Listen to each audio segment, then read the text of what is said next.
ngapain ya di sini? Kita mau belajar ilmu ekonomi karena Buat apaan? karena kemarin itu Bu Niki bilang katanya mau ulangan ekonomi. Nah, Besok banget. besok. Bohong nih. Iya. Ya Allah, kita semua belum belajar. Iya, sama kita juga belum belajar. Yaudah kita belajar bareng aja, kita belajar bareng. Oke. Pertama materi apa nih? Pertama tuh kegiatan ekonomi. Kegiatan ekonomi itu Kegiatan ekonomi tuh kalau menurut aku ya, kegiatan ekonomi tuh yang aktivitas yang mencakup kegiatan produksi, distribusi, dan konsumsi. aku juga mau nambahin kalau kegiatan ekonomi itu kita lakuin tuh buat menambah untuk melengkapi atau Memenuhi kebutuhan kebutuhan hidup ya. Iya benar-benar. Kebutuhan hidup sehari-hari. Nah, kalau ini apa sih peran peran pelaku ekonomi itu apa sih? ya itu ada apa aja sih? Ada yang tahu nggak? Ada tahu nggak sih? Wah, gua banget. Peran, Asik. peran pelaku ekonomi itu seingat gua ada 4. Oke. Apa itu? Betul. Rumah tangga produsen, Nah, yang kedua rumah tangga konsumen, rumah tangga pemerintah negara atau pemerintah, terus masyarakat internasional atau luar negeri. Dan Oke. benar. Oke. Terus lanjut ada apa lagi tuh biasanya? Kalau nggak salah Bu Niki bilang tentang konsep produksi. Konsep produksi. Iya. Aku tahu sih kalau ini. Kalau konsep produksi tuh kegiatan yang menghasilkan suatu benda atau yang menciptakan benda baru sehingga kayak lebih bermanfaat gitu untuk memenuhi kebutuhan hidupnya, sama kayak tadi tuh. Terus abis itu ada faktor-faktor produksi ya. Betul. Apa aja tuh? Nah, kalau untuk saat ini ya itu ada 5 hal yang iya. Aku tahu. Iya. 5 banyak banget. Aku takut nggak hafal besok. Enggak, ini gampang sumpah. Apa aja itu yang Oke. Ini tuh ada tenaga kerja. Oh, Yang pertama. Iya. Terus ada modal, modal. ada sumber daya fisik, Sumber daya fisik, kewirausahaan, wirausahaan, dan sumber daya informasi. sumber daya. Habis udah faktor tuh ada apa lagi? Yang Ada penting-penting. teori perilaku produsen. Nah itu banyak sih, dia tuh kayak kegiatan waktu mereka melakukan kegiatan produksi tuh pihak produsen tuh akan biasanya tuh mereka akan melakukan sejumlah hal agar dapat menghasilkan produk secara efisien gitu. Jadi hal-hal inilah yang kemudian ditelaah lebih lanjut lewat teori perilaku produsen. Nah, secara garis besarnya dalam teori ini dijelaskan bahwa perilaku produsen yang menghasilkan produk untuk mencapai tingkat efisiensi dalam kegiatan produksi yang dilakukannya. Tentu saja demi mendapatkan keuntungan, produsen akan berupaya untuk menghasilkan produk sebaik-baiknya tanpa menggunakan faktor produksi secara berlebihan alias tidak efisien. Terus itu ada biaya produksi. Apa tuh? Berapa tuh? Uang modal apa sih modal? Iya sih, enggak belum. belum. Biaya produksi tuh kayak sejumlah dana yang dikeluarkan oleh perusahaan atau badan usaha dalam rangka melakukan pengelolaan dan produksi bahan baku demi terciptanya suatu produk. Dan akumulasi dana yang dikeluarkan dalam proses ini disebut sebagai cost production. Terus yang terakhir nih, ada konsep penerimaan. Ini yang terakhir gak ya? Nggak ada yang belum. Banyak banget dong kalau belum Banyak yang banget. lain. Banyak banget. Aku sih udah nyampe rumah mah. Belum materi yang lain. Ini baru gue. Aduh. Banyak sekali. Iya. Beda. Ayo kita lanjut dulu ya. Usaha dulu ya guys ya. Ya oke. Kita lanjut ya. Ini yang konsep penerimaan nih. Apa tuh? Ini nih kayak ada unsur-unsur FPK-nya nih. Wow. Aduh. Ya aku skip dulu deh, aku pulang dulu. Aduh. Nah, ini tuh konsep penerimaan atau revenue. Nah, ini ada 3 nih. Ada total revenue, ada average revenue, dan marginal revenue. Apa tuh total? Total revenue, average, Apa sih? Sama marginal. marginal. Total tuh berarti semuanya gitu. Iya, nah total tuh biasanya disebut dengan TR ya, total revenue atau TR. Merupakan keseluruhan penerimaan yang dihitung dari hasil perkalian antara harga atau P dengan kuantitas output atau Q yang terjual. Nah, jadi jika ditulis persamaannya tuh bakal PR sama dengan P kali Q. Ribet kan? Jadi dikali-kali gitu. Dikali. Nah, kalau untuk average revenue atau AR, Rata-rata. nah itu tuh penerimaan yang didapatkan dari setiap penjualan dari satu unit output. Nah, dengan kata lain, AR adalah harga jual per unit output atau P. Jadi kesamaannya tuh kayak AR sama dengan PR per U. Oh, berarti harus Sama nyari dengan P. TR dulu gitu ya. Wah ribet sih mas. Iya, ribet banget kan? Makanya tadi aku kayak bilang, aduh ini susah banget. Ya aku belok nggak bisa gitu. Besok pulang. Besok kayaknya wallahu alam deh. Masih ada lah gue satu lagi marginal revenue Aduh. Apa teman? atau bisa disebut dengan MR ya. MR. Nah, ini tuh tambahan penerimaan yang diperoleh dari tambahan penjualan satu unit output. Kalau ditulis persamaannya tuh MR sama dengan delta Wow. delta TR per delta Q. Delta itu berarti Delta apa? Gitu. Oh, saya gitu. Iya. oh, berarti dibagi ya kalau Iya, pertanyaannya? ini per ya, jadi Oh, dibagi. iya. Tadi tuh yang total revenue dikali. dikali. Yang Kalau- average dibagi. Oh, berarti yang dikali cuma total doang. Iya, yang lain dibagi. Nggak apa-apa. Nah, terakhir nih ada laba maksimum. Kabel maksimum itu apa Laba sih? maksimum Apa tuh sih itu? tujuan utamanya tuh Laba. kayak pebisnis atau pengusaha dalam menjalankan usaha. Oke gini. Kayak di laba Ini maksimum. itu kan keuntungan. Benar. Jadi sebisa mungkin proses produksi dilaksanakan dengan efisien dengan tujuan untuk mencapai keuntungan yang maksimum benar. tadi kayak yang Naura bilang. Nah, terus ada apa lagi nih? Oh, yang kedua. Mm-mm. Yang kedua itu seingat aku ini konsep distribusi. Oke. Apa tuh konsep distribusi? Yang pertama distribusinya dulu dong. Distribusi itu setahu aku tuh kegiatan penyaluran barang atau jasa dari produsen atau dari produsen ke konsumen. Misalnya tuh kayak misalnya ada konsumen yang berasal dari daerah Jawa Tengah, Jawa Timur, bahkan di luar Pulau Jawa dapat menggunakan hasil produksi yang ada di lain-lain yang diantar oleh si distributor. Nah, pelaku distribusi ini disebutnya distributor. Untuk distribusi sendiri tuh fungsinya ada banyak, tapi yang apa aja aku tuh? lihat tuh ada 6. Tapi kalian ada 6. Tapi kan ngafalin 3 juga boleh lah ya. Boleh lah ya minimal Ya. 3 lah ya. Iya, Bu Niki minimal. tolong ya. Tolong ya. Yang pertama tuh yang pertama ada pengangkutan, Ya. penjualan, pembelian, Aduh. Ya. penyimpanan, Aduh. pembakuan standar kualitas barang. Waduh, Aduh. Yang terakhir ada penanggung risiko. menanggung resiko. Oke, Pokoknya banyak intinya ya. itu pengangkutan lah ya. pengangkutan, pembelian, penjualan. Oke, Pengangkutan, kita hafalin yang itu aja ya, Iya. yang gampang-gampang. Dar, ayo lanjutin. Apa tadi? Tadi ada apa aja, Dar? Yang tiga aja. Tiga aja. Pengangkutan, jualan, sama Lagi. pembelian. Nah, oke. Terus distribusi juga kayak produksi tadi ada faktor-faktornya juga. Ada yang pertama, ini faktornya nggak banyak. Tadi kamu berapa? Nggak banyak kan? Nggak banyak. Aku 4. Ada pasar, barang, perusahaan, sama kebiasaan dalam pembelian. Jadi cuma 4 doang. Di distribusi itu ada mata rantai gitu. Mata rantai apa tuh kayak Nah. gimana mata rantai? Bukan mata terus ada rantai Oke, gitu ya, bukan. bukan. Mata rantai itu kayak kegiatan yang berkaitan dengan pemindahan dan penyaluran barang atau jasa dari produsen hingga sampai ke konsumen. Jadi kayak rantainya Iya, gitu. iya, ngerti, paham. Nah, jadi mata rantai itu ada 2.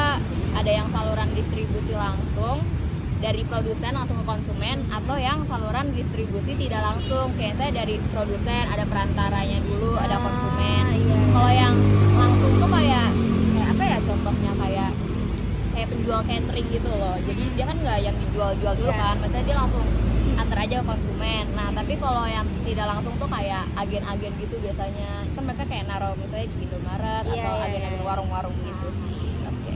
Kita produksi nih. Distribusi udah nih. Nah, Terus konsumsi. konsep konsumsi. Konsep. Apa sih itu? Siapa tuh? Kalian pada tahu nggak sih pengertian konsumsi itu apa? Wah, tuh Apa juga tuh? loh. Nggak tahu. Jadi saya jelasin ya. Boleh. Boleh. Seru banget nih kayaknya Ah, kalau Kita saya. gabung. Oke. Oke. Apa yang disebut dengan konsumsi? Tahu nggak kalian semua? Nggak. Nggak tahu. Kasih tahu dong. Kegiatan yang menghabiskan daya guna satu benda, baik berupa barang dan jasa. Kita udah tahu? Iya ya, kayak makan gitu kan konsumsi kan. selanjutnya ada tujuan konsumsi. Kalian tahu tujuan konsumsi? Mengurangi Nggak tahu. Nggak tahu. Ya jelasnya. Ya. Tujuan konsumsi ialah untuk memenuhi kebutuhan sehari-hari maupun kebutuhan jasmani dan rohani secara optimal. Selanjutnya ada fungsi konsumsi. Betul. Apa tuh? Panjang nggak? Sedikit sih Oke, sebenarnya. oke. Itu menghabiskan atau mengurangi nilai guna suatu barang sekaligus. Contohnya itu makan dan minum, seperti ini kita minum. Oh, iya. Gitu Kita lah. minum. Kalau Minuman, makan guys. belum bisa ya kita.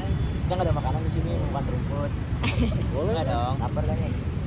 Aida apa tuh? Dan selanjutnya yaitu ada faktor-faktor. Faktornya itu Betul. nggak banyak dong, cuma ada 3 aja. Weh. Oke. Yang pertama itu ada penghasilan. Penghasilan. Yang kedua itu ada tingkat pendidikan. Tinggal pendidikan. Nah, yang terakhir ini biasanya nih jumlah keluarga. Jumlah keluarga. Iya. Keluarga. No, jumlah anggota keluarga. Oh, Jumlah Oh, anggota betul. keluarga. agak bingung ya juga. Agak gitu ya. Terus yang terakhir itu ada teori perilaku konsumen. Apa tuh? Nah, itu yang dijelaskan tentang studi yang mempelajari bagaimana konsumen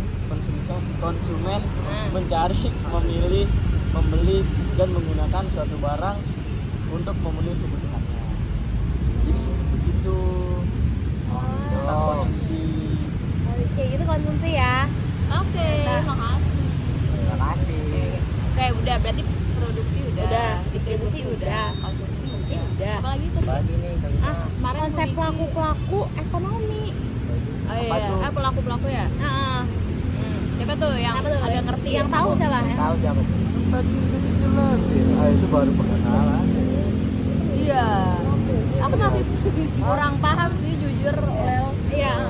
Gimana sih, Mal? Lebih detail nggak? Ada 4, rumah tangga produsen, rumah tangga konsumen, rumah tangga pemerintah, sama masyarakat internasional. Rumah tangga produsen itu kan ya sesuai dengan namanya yang mengandung kata produsen. Peran rumah tangga produsen atau yang bisa disebut juga RTP sebagai produsen atau yang memproduksi dari bahan baku. Produsen itu kayak individu atau pihak yang bertanggung jawab untuk mengubah suatu benda yang belum itu suatu benda dengan menambah nilai gunanya demi memenuhi kebutuhan masyarakat. Nah, kegiatan ekonomi yang dilakukan RTP adalah itu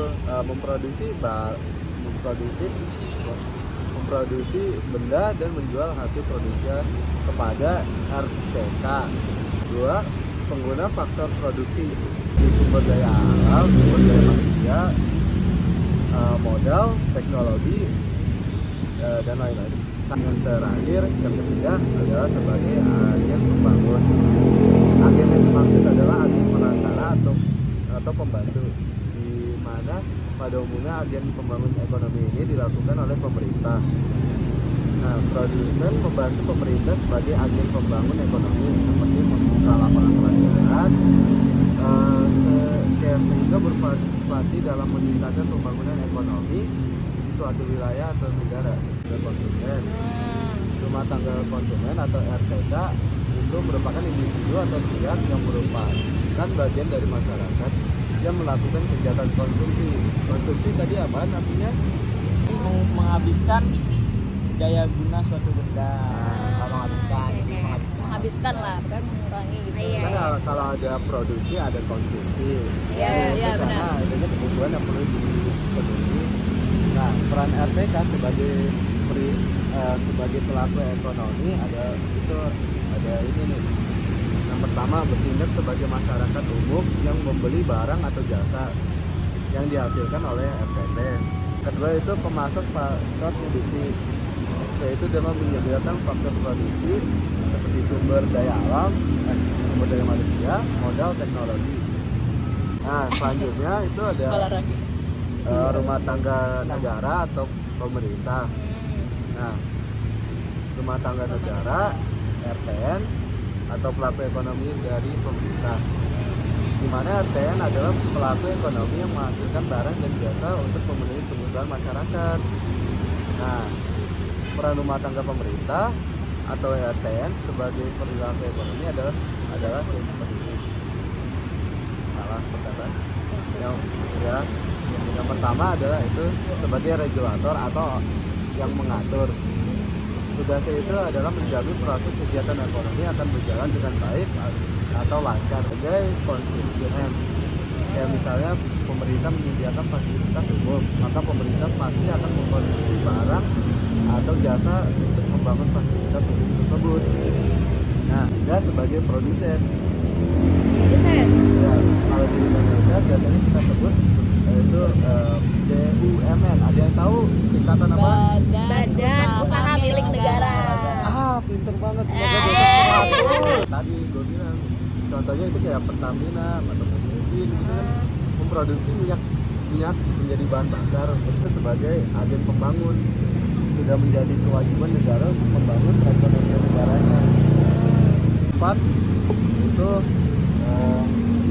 masyarakat internasional, karena memiliki sumber daya alam dan juga sumber daya manusia yang berbeda, suatu negara tidak dapat memenuhi kebutuhannya sendiri.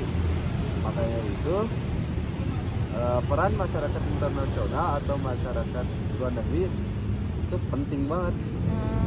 Peran masyarakat luar negeri dalam perekonomian itu sebagai mitra perdagangan yang pertama, yaitu ekspor dan impor, sebagai pasar tenaga kerja, sebagai investor atau penanam modal, dan sebagai pemberi pinjaman dan bantuan.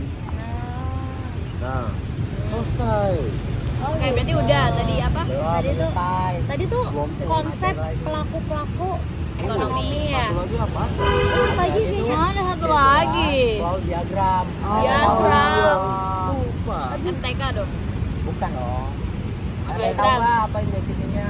Apa itu? Apa Jadi MTK? circular flow diagram adalah diagram yang menggambarkan hubungan timbal balik atau interaksi antar pelaku ekonomi.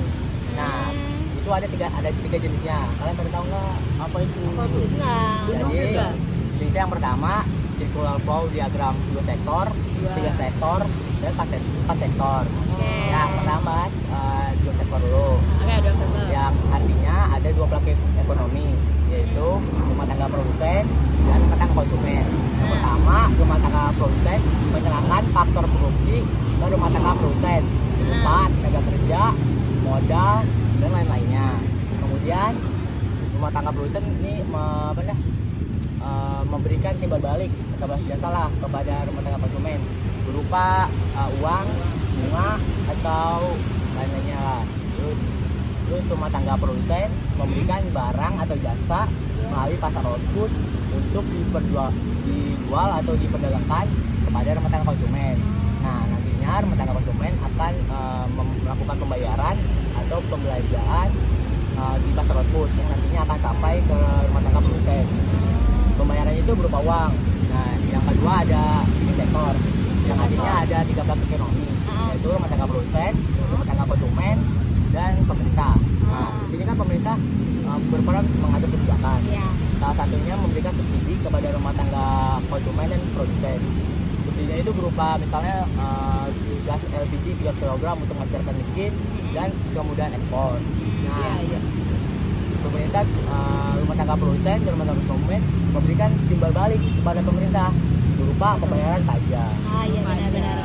Kita semua harus bayar pajak ya guys. Terakhir 4 sektor yang artinya ada 4 pelaku ekonomi, rumah tangga produsen, rumah tangga konsumen, pemerintah, dan masyarakat luar negeri. Luar negeri berinteraksi dengan cara melakukan perdagangan baik itu impor ataupun ekspor. Nah, di sini pemerintah akan dapat untung nih dari membayar pajak atau devisa. Udah siap banget nih ya. Insya Allah semoga kita semua 100. Amin. Kita mau pada mau pulang kan? Maghrib nih. Kita udah lumayan lama juga sih. Takutnya dicariin juga kan. Iya, yuk kita Iya, pulang udah, ya. Kita pamit ya guys. Kita pamit ya. Terima kasih. Makasih guys. Bye bye. Dadah.